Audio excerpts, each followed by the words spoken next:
about Black. Good evening, Black people and all allies fighting for Black liberation, Black prosperity, and Black joy. I'm Nayara Hawk in for Charles Blow. Welcome to Prime. Now, you may have heard of police officers and their unions resisting vaccine mandates. New York, Chicago, Los Angeles, and other major cities have made it clear that officers who refuse to vaccinate should not bother to report for duty. Police and fire unions argue that mandates cause labor shortages, increasing the risk for the rest of the force. Mayors and others who believe in science argue that getting vaccinated is part of the job of keeping the public safe.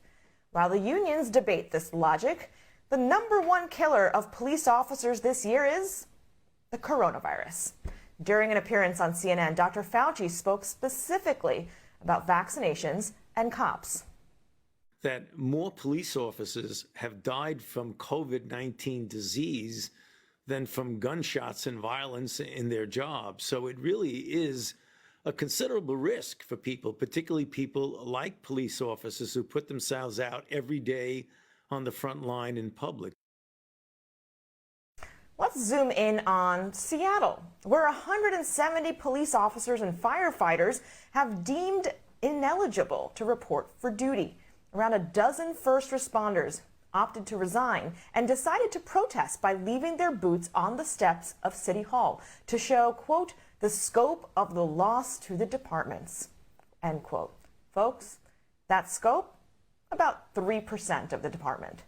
Now, prior to the protest, they decided to perform a service by providing breakfast to unhoused individuals in the community, all without wearing masks, without being vaccinated.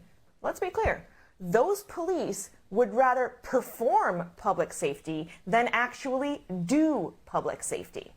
Joining us to discuss the police and vaccine mandates are retired LAPD Sergeant Cheryl Dorsey and retired Chief of Seattle Police and author of Black in Blue, Carmen Best. Chief Best is out with a new book that's Black and Blue, Lessons on Leadership, Breaking Barriers, and Racial Reconciliation. Chief Best, let's start with you, since we were just mentioning your old turf. What do we make of the fact that 3% of the police officers and firefighters there thought it better to turn their badges in rather than get a shot? Well, honestly, I feel very sad about it because, as Dr. Fauci said, COVID-19, the coronavirus, has killed more officers than any other thing, than gunshot wounds or vehicular accidents. So it only makes sense that we would have officers vaccinated. They're on the front lines, meeting so many people in the public on a daily basis. And part of our jobs, part of their jobs is, put on bulletproof vests and handcuffs and handguns and pepper spray and body-worn camera, all these protective devices to help them do their jobs better. So why wouldn't they take the one shot that could help them protect potentially thousands of lives? Many times officers put themselves at risk for other people. And here we have an opportunity to render ourselves safer for others. So I'm very sad that these folks have decided that they would rather walk away from these positions than to take the shot to better protect themselves, their families, and their colleagues. But it is their choice at the end of the day. Sergeant Dorsey, let's bring you in on this because I'm wondering what's the common element here in people who have decided not to get vaccinated, who are anti-masking, who also may be anti-police reform?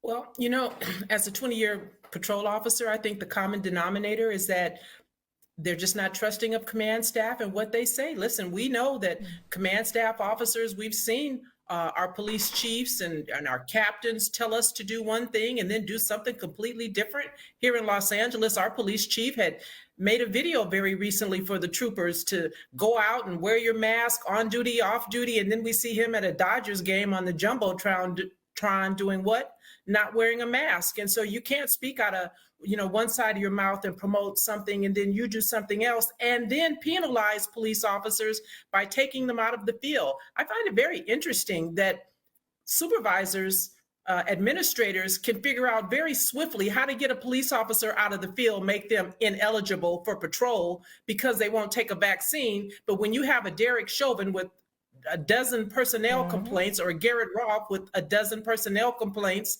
end up using deadly force on someone, they don't see the need to get those people out of the field, to get them out of the public spectrum, if you will, to put those officers on the desk. And so I think they're very hypocritical. Yeah, I would agree Chief with Best, we I was gonna say I would agree with the sergeant that, people really can't be hypocritical about what they're doing when they're leading an organization. You do have to lead by example. I will, say that most of the mandates, my understanding is that they're not coming from the chief so much as they are, at least in Seattle, I could say from the mayor and from the governor. So the chief did not weigh in on the decision for city employees to have to be vaccinated for their positions. That said, I absolutely agree. You have to lead from the front. And so if you're not doing that, you're going to lose your troops. And Chief Best, let's stay with you for a moment, because as you mentioned, these are citywide mandates, and we saw footage from New York City of a passenger on a train asking the police officers, please mask up, and instead of complying with what is city law, they decided to pick him up and haul him out of the train station, effectively, removing him for asking a basic question. So is there a broader cultural problem here of the rules apply to thee, but not to me in policing? We always run across that potential. You have literally 80,000 law enforcement officers across the country. And quite frankly, some of them, at times do violate policy, do believe that the badge, gives them extra authority to do certain things when it doesn't, and that's why we have accountability systems in place so we can, when those things happen, that we can address them appropriately. Those people can be appropriately penalized or disciplined when those things occur. Clearly, we don't want people arrested or handcuffed for asking an officer to put on a mask, which they're required to do. Sergeant Dorsey, what is it, though, about the vaccines that really seems to have people across the political spectrum, but particularly on the right, really riled up and thinking of this as the new frontier of freedom?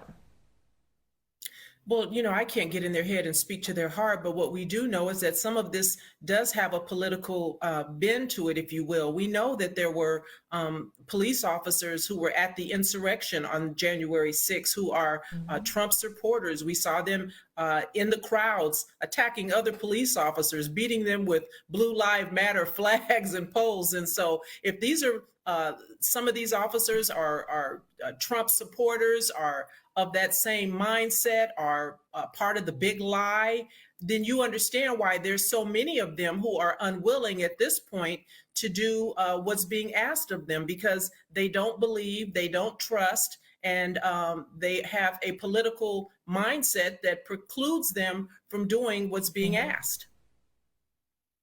Yeah, Chief Best, how dangerous is it that we have police officers that are more willing to believe a former president than comply with direct orders from their command or the rules of their own cities?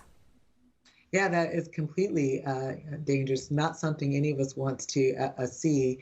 And so I would agree that for those that would be involved in that and have that type of thinking, there's no place for them in policing. I will say that I think that 3%, while it's too many, it's a relatively small fraction of the officers. When consider 80,000, 3% is a small fraction of the folks who won't comply with the vaccine mandates. And one of the things that we discovered in Seattle was quite a few of those folks who aren't complying and don't want the vaccine. Quite a few are women and people of color.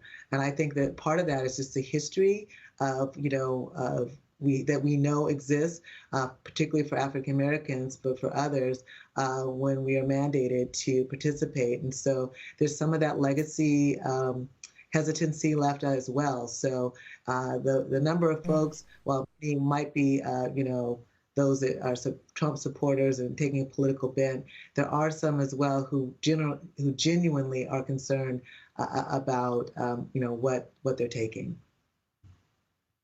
Interestingly enough, in the protest that we saw in the video we saw, I didn't see any black female police officers. It did seem to be a largely white police officer crowd protesting. But you raise an important point about the way we frame this, right? We focus on the 3%. We focus on the ones who aren't doing. 97% of any population doing what they're supposed to do is a really good thing. So, Sergeant Dorsey, where do you see hope in policing going forward?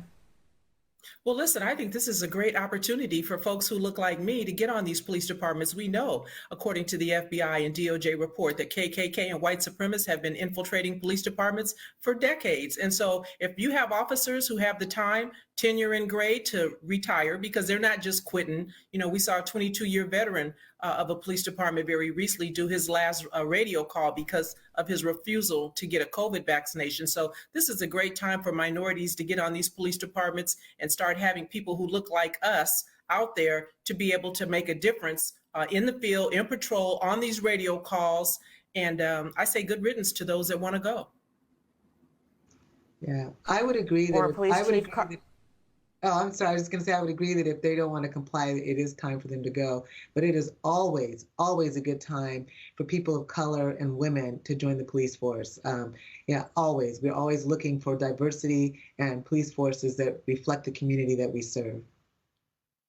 Well, every industry is better with diversity, and police are no exception. So this is an opportunity to change the system from the inside out.